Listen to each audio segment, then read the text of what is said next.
For example, Like, what do you mean? I don't know. clothing. Do we, as youth, blindly follow the culture when it comes to clothing?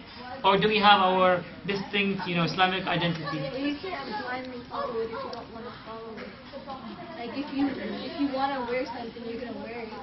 Right. So like sometimes you might not think about it, but like mini skirts and like shorts and stuff. Like you might see someone wearing it and be like, oh, that's so pretty, I want to wear it. But then you know that you're not allowed to, but you might just wear it because you like. I think maybe not so like nice, but maybe gradually you begin following and you're not even aware of it. Whether it may be, your clothes you're slowly getting a little bit more inappropriate, and whatever you see at school, you're like, hey, I like that top or whatever, and you don't realize what you're doing, and then eventually it gets out of hand. It becomes the norm, right?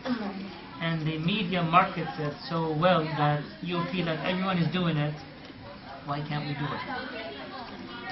So for example, one of the youth, or many of the youth at the Islamic schools, they were asking, can we trick or treat? I was surprised that they're asking such a question, but then the real root cause why they're asking this is because everyone is doing it. Why are we different? Right? So other examples of us blindly following is, for example, the social media, the social networks.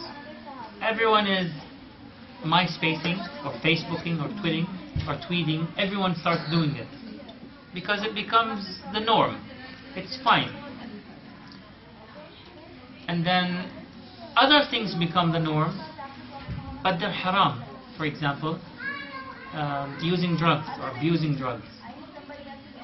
It has almost become the norm in Islam in schools. I don't know about Islamic schools, but it becomes the norm. And now I have to convince a Muslim or a Muslimah that it is haram.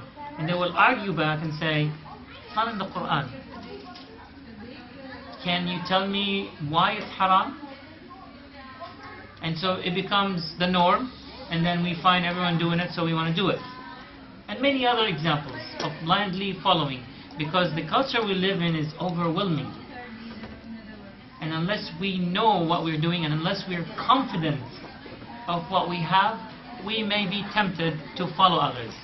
And that was the problem of the people of Ibrahim alayhi salam. Now Ibrahim alayhi salam at that young age, we're almost done inshallah. Ibrahim alayhi salam at that young age, 16, 17 years old, as the Quran says, he stepped aside and he started to reflect and to think, what should I do to change?